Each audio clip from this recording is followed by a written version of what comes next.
विष्णु कुमार मुनि की कथा। लाखों वर्ष पहले भगवान श्री मुनि सुव्रत तीर्थंकर के समय की यह कहानी है। उज्जैनी नगरी में उस समय राजा श्री वर्मा राज्य करते थे। उनकी महारानी का नाम श्रीमती था। वह बहुत विदुषी थी। उस समय की स्त्रियों में वह प्रधान सुंदरी समझी जाती थी। राजा श्री वर्मा के राजा मंत्री चार थे। उनके नाम थे बलि, बृहस्पति, प्रहलाद और नमूची। ये चारों ही जैन धर्म के कट्टर शत्रु थे, नास्तिक थे। उन्हें सच्चे धर्म की श्रद्धा नहीं थी। एक बार उस उज्जैनी नगरी में 700 मुनियों के संग सहित आचार्य श्री एकम्पन जी का आगमन हुआ। उनको निमित्त ज्ञान से उज्जैनी की स्थिति अनिष्ट कर जान पड़ी।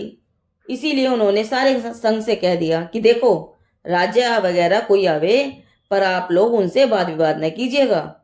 सभी नगरजन हर्ष से मुनिवरों के दर्शन करने गए। राजा की भी उनके दर्शन करने की इच्छा हुई और उन्हें मंत्रियों को भी साथ में चलने को कहा।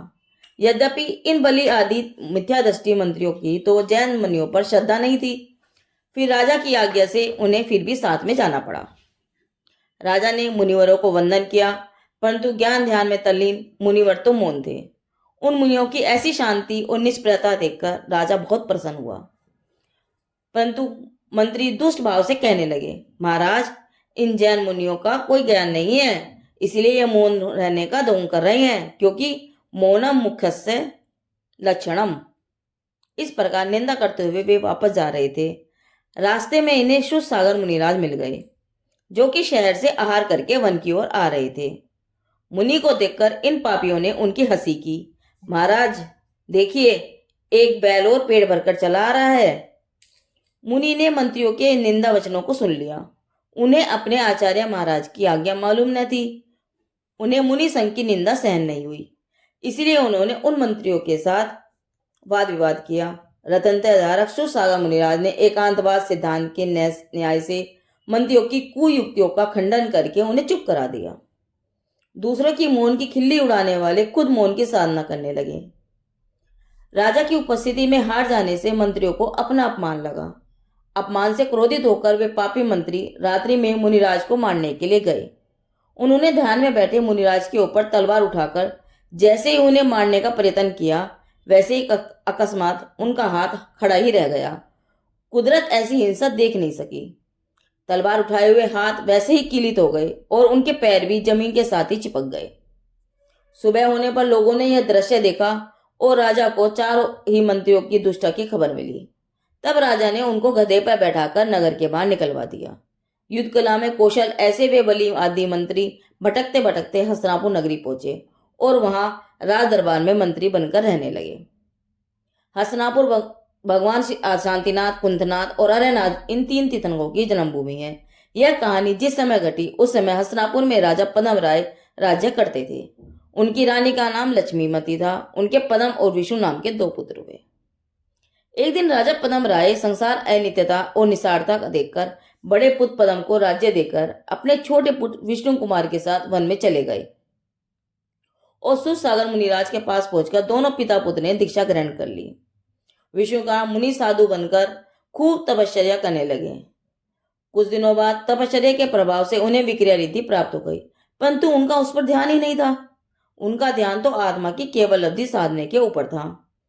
इधर श्री वर्मा के चारों मंत्री उज्जैनी से निकलकर कुछ दिनों बाद हस्तिनापुर की ओर आ निकले। उन्हें राजा के सिंहबल दुख का पता चल गया। वे राजा से मिले और उन्हें वचन देकर कुछ सेना के साथ सिंहबल पर जा चढ़े और अपनी बुद्धिमानी से किले को तोड़कर सिंहबल को उन्होंने बांध लिया और लाकर पद्म राय के सामने उपस्थित कर दिया। पद्म राय उनकी वीरता और बुद्धिमानी से बहुत प्रसन्न हुआ।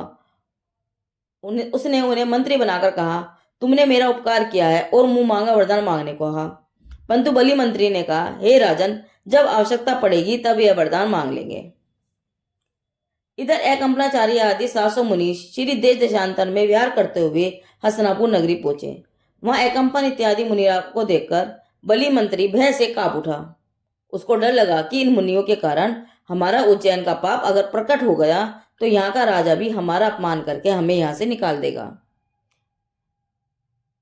क्रोधित होकर अपने बैर का बदला लेने के लिए वे चारों मंत्री विचार करने लगे। अंत में उन पापियों ने सभी मुनिवरों को जान से मारने की एक दुष्ट योजना बनाई। राजा ने जो वचन मांगना बाकी था वह उन्होंने मांग लिया। उन्होंने कहा, महाराज, हमें एक बहुत बड़ा यज्ञ करना है, इसलिए 7 दिन के लिए आप राज्य हमें सौंप दें। अपने वचन का पालन करने करके राजा ने उन्हें 7 दिनों के लिए राज्य सौंप दिया और स्वयं राजमहल में जाकर रहने लगे। बस राज्य हाथ में आते ही इन दुष्ट मंत्रियों ने बलि यज्ञ करने की घोषणा कर दी और राजा मुनिवरों का संग जहां ठहरा था वहां चारों ओर से हिंसा के लिए पशु और दुर्गंधित हड्डियां, मांस, चमड़ी तथा लकड़ी के ढेर लगा दिए और उन्हें सुलगाने के लिए बड़ी आग लगा दी। वेदों के जानकार बड़े बड़े विद्वान यज्ञ कराने लगे। वेद ध्वनि से यज्ञ मंडप गूंजने लगा। बेचारे निरपराध पशु बड़ी निर्दयता से मारे जाने लगे, उनकी आहुतियां देने जाने लगी। देखते देखते दुर्गंधी धुएं से आकाश परिपूर्ण हुआ। मनुष्य के हाथ से राज्य राक्षसों के हाथ में आ गया। लेकिन ये तो थे मुख्य साधक वीतरागी मुनि भगवंत। अग्नि की ज्वाला के बीच में भी वे मुनिराज तो शांति से आत्मा से वीतरागी अमृत रस का पान करते रहे। बाहर में भले अग्नि भड़क रही थी, परंतु अपने अंतर में उन्होंने क्रोध अग्नि जरा भी भड़कने नहीं दी। अग्नि की ज्वालाएं धीरे धीरे बढ़ने लगी और लोगों में चारों ओर हाहाकार मच गया। हस्तिनापुर के जैन समुदाय को अपार चिंता होने लगी। मुनिवरों का उपसर्ग जब तक दूर नहीं होगा तब तक सभी श्रावकों ने खाना पीना त्याग दिया। ऐसा घोर उपसर्ग देखकर भूमि भी मानो फट गई हो और आकाश में श्रवण नक्षत्र मानो कांप रहा हो। मिथिला में शिवसागर मुनि को निमित्त ज्ञान से उस उपसर्ग का हाल मालूम हुआ। उनके मुंह से बड़े कष्ट के साथ वचन निकले, हाय हाय, इस समय मुनियों पर बड़ा उपसर्ग हो रहा है। वहीं एक पुष्पदंत नामक क्षुल्लक भी उपस्थित थे। उन्होंने मुनिराज से पूछा, प्रभु, यह उपसर्ग कहाँ हो रहा है? उत्तर में सुसागर मुनिराज बोले, हस्तिनापुर में 700 मुनियों का संघ ठहरा हुआ है। उसके संरक्षक अकंपनाचार्य हैं। उस सारे संघ पर पापी बलि के द्वारा यह उपसर्ग किया जा रहा है। क्षुल्लक ने फिर पूछा, प्रभु, कोई ऐसा भी है जिससे यह उपसर्ग दूर हो? मुनिराज ने कहा, हाँ, उसका एक उपाय है। श्री विष्णुगा मुनि को विक्रिया रिद्धि प्राप्त हुई है। वे अपनी रिद्धि के बल से उपसर्ग को रोक सकते हैं।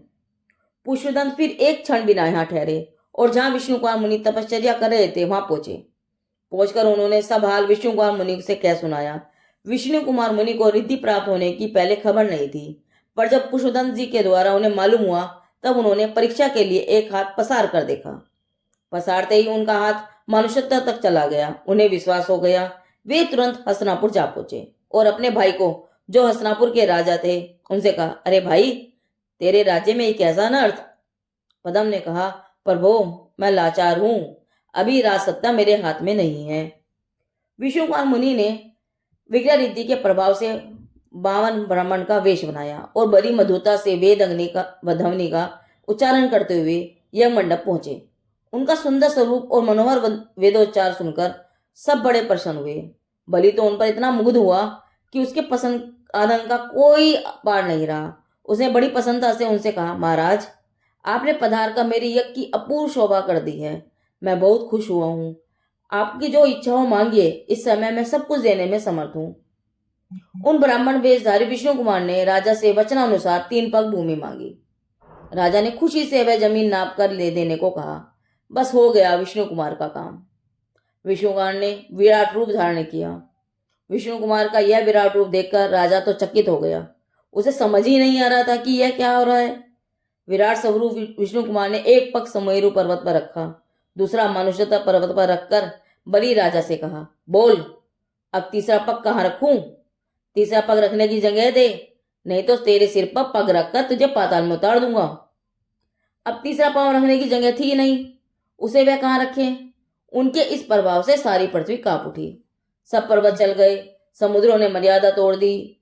देवों और ग्रहों के विमान एक से एक टकराने लगे और देवगण आश्चर्य के मारे भौचक्के से रह गए। वे सब विष्णु कुमार के पास आए और बलि को बांधकर बोले, प्रभु, क्षमा कीजिए, क्षमा कीजिए, यह सब दुष्कर्म इसी पापी का है। यह आपके सामने उपस्थित है। बलि ने मुनिराज के पांवों में गिरकर उनसे अपना अपराध क्षमा कराया और अपने दुष्कर्म पर बहुत पश्चाताप किया। विष्णु मुनि ने शंका उपद्रव किया, सबको शांति कराई। राजा और चारों मंत्री तथा प्रजा के सब लोग बड़ी भक्ति के साथ अकंपनाचार्य आदि की वंदना करने गए। उनके पांवों में पड़कर राजा और मंत्रियों ने अपना अपराध उनसे क्षमा कराया।